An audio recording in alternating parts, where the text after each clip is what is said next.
எல்லோருக்கும் வணக்கம்.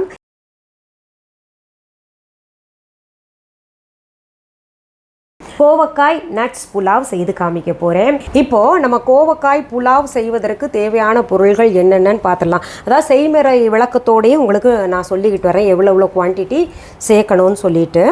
நம்ம குக்கர் முதல்ல அடுப்பில் வச்சுக்கலாம். அந்த குக்கரில் நான் என்ன பண்ணியிருக்கேன், முதவே இதில் அரிசி ஒட்டின மாதிரி உங்களுக்கு தெரியும். இதில் என்ன பண்ணியிருக்கேன், நமக்கு தேவையான அரிசி எடுத்துக்கோங்க. பாஸ்மதி அரிசி எடுத்துக்கலாம், பச்சரிசி, இல்லை சாதாரண எந்த அரிசி நீங்கள் சாப்பிட்றீங்களோ அந்த அரிசியை எடுத்துகிட்டு 10 நிமிஷம் தண்ணியில் நல்லா கழுவிட்டு ஊற வச்சுட்டு 10 நிமிஷம் ஊற வச்சுருங்க. அப்புறம் நெய் போட்டு லேசாக வாட்டி எடுத்துருங்க. அந்த அரிசியை தனித்தனியாக பிரிஞ்சு நிற்கணும் இல்லையா புலாவ், அதுக்காக. அடுத்தது நான் என்ன பண்ணுறேன், தேவையான அளவு நெய் சேர்க்குறேன். அந்த மாதிரி நான் அரிசியை வதக்கி வச்சனால தான் இந்த குக்கரில் இப்படி இருக்குது. இப்போ அதே குக்கரில் தான் நான் பார்த்திங்கன்னா நெய் போடுறேன். நீங்கள் எண்ணெய் போடணுன்னா கூட போட்டுக்கோங்க, அது அவங்கவுங்களுடைய விருப்பம். நான் ஒரு 2 டீஸ்பூன் போல் நெய் போட்டிருக்கேன். பாருங்கள், நெய் உருகிருச்சு. இப்போ நம்ம அதில் ஒரு அரை டீஸ்பூன் போல் சீரகம் சேர்த்துக்கலாம். சீரகம் பொரியட்டும். அடுத்தது இதில் நீளமாக நறுக்கிய ஒரு வெங்காயம் நைஸாக நறுக்கிக்கோங்க. அந்த வெங்காயத்தை போட்டு நல்லா வதக்கிக்கணும். இப்போ நெய்யெல்லாம் சாப்பிட்டா உடம்புக்கு ஃபேட் ஆகாதா அப்படின்னு கேட்டிங்கன்னா கிடையாது. இது கரையக்கூடிய கொழுப்பு நெய்யில் இருக்கின்ற காரணத்தினால எண்ணெயை காட்டிலும் நெய் உடம்புக்கு நல்லது. அடுத்தது பாருங்கள், நம்ம இந்த அதுக்குன்னு கேஷ்யூ நட்டு கொஞ்சம் எடுத்துக்கோங்க. நீங்கள் ஒரு டேபிள் ஸ்பூன் போல் முந்திரி பருப்பு எடுத்துக்கிட்டு அதை இதில் போடுங்க. இப்போ நம்ம பண்ணுறதே பார்த்திங்கன்னா உங்களுக்கு இந்த கோவக்காய் நட்ஸ் புலாவ் தான் செய்கிறோம். அதனால் முந்திரி பருப்பு ஒரு டேபிள் ஸ்பூன் போட்டு நல்லா வறுத்துடணும். அதுலேயே இன்னொரு நட்ஸையும் சேர்க்கணும். அது என்னென்னா பீநட்ஸ். இப்போது முந்திரி பருப்பு இல்லாதவங்க இந்த பீநட்ஸை சேர்த்துக்கலாம். அதுவும் ஒரு டேபிள் ஸ்பூன் போல் போட்டுக்கோங்க. எப்போவுமே இந்த கோவக்காய்க்கும் இந்த பீனட்ஸ்க்கும் ரொம்ப பொருத்தமாக இருக்கும். கணவன் மனைவி போல் நல்லா பொருத்தமான இது இருக்கும். அது சப்ஜி செஞ்சாலும் நீங்கள் இந்த நட்ஸ் சேர்த்துக்கிட்டிங்கன்னா ரொம்ப நல்லது. அது கடித்து சாப்பிடவே ரொம்ப பிரமாதமாக இருக்கும். அதனால் நீங்கள் ஒரு டேபிள் ஸ்பூன் இல்லை 1.5 டேபிள் ஸ்பூன் எவ்வளோ வேணால் போட்டுக்கோங்க. ஏன்னா குழந்தைங்களுக்கு பொதுவாகவே இந்த காய்கறியில் பீனட் போட்டு செஞ்சு கொடுக்கறது உயரத்தை கொடுக்கும் ஒன்று. இன்னொன்று அவங்களுக்கு ரொம்ப பிடிக்கும், ஸ்கிப் பண்ணாமல் சாப்பிடுவாங்க. நான் கோவக்காய் பொரியலில் நட்ஸ் போட்டு செஞ்சு காமிச்சேன், பீனட்ஸ் போட்டு. அது குழந்தைங்க சாப்பிடாத கோவக்காயெல்லாம் இப்போ நல்லா சாப்பிட்றாங்க அப்படின்னு நிறைய பேர் ஃபீட்பேக் கொடுத்துருந்தீங்க. இப்போ இது நம்ம வதக்கிட்டோம் இல்லையா. அடுத்தது பச்சை மிளகா. நான் காரத்துக்கு வெறும் பச்சை மிளகா தான் சேர்க்குறேன். அதனால் ஒரு 3 பச்சை மிளகா நல்லா பெருசாக இருந்தது, அதை கீறி இப்போ அதை சேர்த்துருக்கேன். நீங்கள் பார்த்துக்கோங்க, உங்களுக்கு பச்சை மிளகா எவ்வளோ தேவையோ அவ்வளோ போட்டுக்கோங்க. காரம் உங்கள் குடும்பத்தில் எப்படி சாப்பிட்றாங்களோ அதுக்கேற்ற மாதிரி. இதில் வேணால் மிளகாத்தூளும் சேர்த்துக்கலாம். நம்ம கலர் அப்போ தான் கொடுக்கும், அதனால் மிளகாத்தூளும் சேர்த்துக்கலாம். அடுத்தது இதில் பூண்டு பற்கள் நல்லா ஒரு 7-8 பூண்டு எடுத்துகிட்டு இப்படி நீளமாக நறுக்கி வச்சுக்கோங்க. பூண்டு பற்களையும் சேர்த்துட்டு அதையும் பச்சை வாசனை போகிற வரைக்கும் நல்லா வதக்கிக்கோங்க. அடுத்தது நம்ம என்ன பண்ணணும், இந்த கோவக்காய் இருக்குது இல்லையா, பாருங்கள், இப்படி நீளமாக நைஸாக நறுக்கி வச்சுக்கணும். அதாவது கிராஸாக கட் பண்ணி வச்சுக்கணும். ரொம்ப நீளமாகவும் இல்லை, ஸ்லாண்டிங்காக கட் பண்ணுவோம் இல்லையா, அந்த மாதிரி கட் பண்ணி வச்சுக்கிட்டு இதையும் போட்டு ஒரு 2 நிமிஷம் வதக்கணும். இப்போ இதில் உப்பு சேர்த்துக்கலாம்.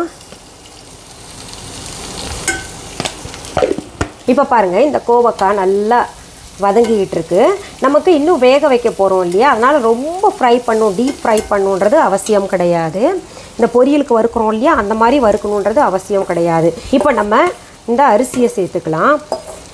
நான் பாஸ்மதி அரிசி பயன்படுத்தியிருக்கேன். 1 டம்ளர் எடுத்தேன். அதில் இப்போ 1.25 டம்ளர் அளவுக்கு தண்ணி ஊற்ற போகிறேன். இப்போ என்ன பண்ணணும், நீங்கள் அடுத்தது உப்பு பார்த்து மூடி வச்சுருங்க. 2 ப்ரெஷர் குக்கரில் எடுத்துடணும். 2 விசில் வந்தோடனே எடுத்துடணும். எங்கள் குக்கரில் அப்படி எடுக்கிறோம்.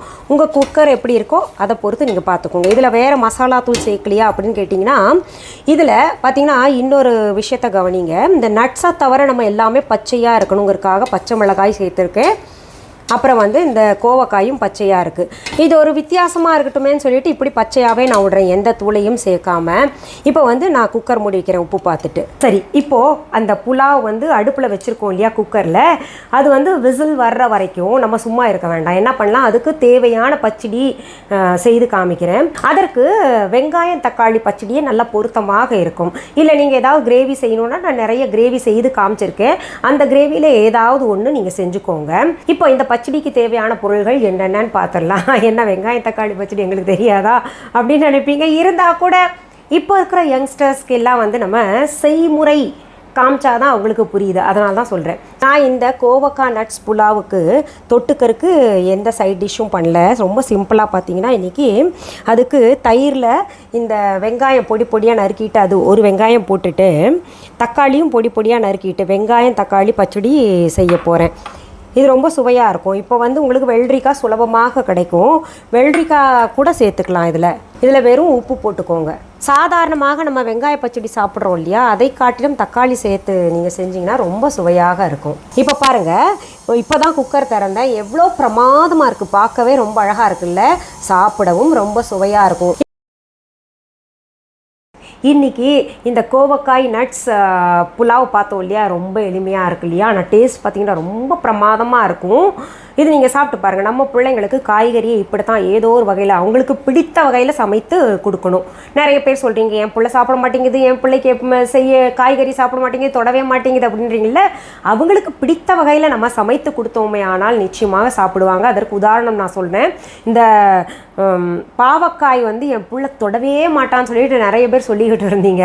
நான் பாவக்காய் குழம்பு செஞ்சதுக்கு பிறகு நிறைய பேர் செய்து என் வீட்டுக்கார் விரும்பி சாப்பிட்டாரு, என் பிள்ளை இத்தினூண்டு குழந்தை பாவக்காய் குழம்பு சாப்பிடுது அப்படின்லாம் சொல்கிறீங்க. அதற்கு காரணம் நம்ம சமைக்கும் முறை, அதுதான். அதனால் நீங்கள் இது செய்து சாப்பிட்டு பார்த்துட்டு எனக்கு கமெண்ட் பாக்ஸில் கமெண்ட் பண்ணுங்கள்.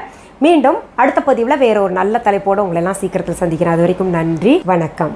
அன்பான வாடிக்கையாளர்களே, உங்கள் விஹா ஸ்டோரில் பூஜை பொருட்கள், சிலைகள், ராசிக்கற்கள், வாஸ்து பொருட்கள், விதைகள், பாரம்பரிய அரிசி வகைகள், சிறுதானியங்கள், ஆர்கானிக் பொருட்கள், மூலிகை எண்ணெய், மளிகை பொருட்கள், மரச்செக்கு எண்ணெய், மரப்பொருட்கள், வெள்ளி ஆபரணங்கள், கிஃப்ட் ஆர்டிகல்ஸ், காட்டன் மற்றும் பட்டு புடவைகள், காட்டன் சுடிதார்கள், பட்டு பாவாடை, குழந்தைகளுக்கான விளையாட்டு பொருட்கள், ஹை குவாலிட்டி இமிடேஷன் நகைகள், வீட்டு உபயோக பொருட்கள், ஜூட் பேக்ஸ், ஹேண்ட்மேட் சோப்ஸ், அழகு சாதன பொருட்கள், சிறுதானிய பிஸ்கெட்டுகள், ஹோம் அப்ளையன்சஸ், இன்னும் பற்பல பொருட்கள் விற்பனைக்குள்ளது. விஹா ப்ராடக்ட்களை நீங்கள் வாங்க விரும்பினால் அது எங்களுடைய viha.online வெப்சைட் மற்றும் சென்னை ராஜா அண்ணாமலைபுரத்தில் உள்ள எங்கள் விஹா ஸ்டோரில் மட்டுமே கிடைக்கும் என்பதை தெரிவித்துக் கொள்கிறோம். வேறு எந்த ஆன்லைன் வெப்சைட்களிலும் விஹா ப்ராடக்ட்கள் விற்பனைக்கு கிடையாது என்பதை நீங்கள் கவனத்தில் கொள்ள வேண்டும். எங்கள் விஹா ஸ்டோரின் விலாசத்தை கண்டறிய கூகுள் மேப்ஸில் விஹா ஸ்டோர் என்று டைப் செய்தால் வழியை கண்டறியலாம். www.viha.online வெப்சைட்டிலும் விஹா ஸ்டோரின் அட்ரஸ் உள்ளது.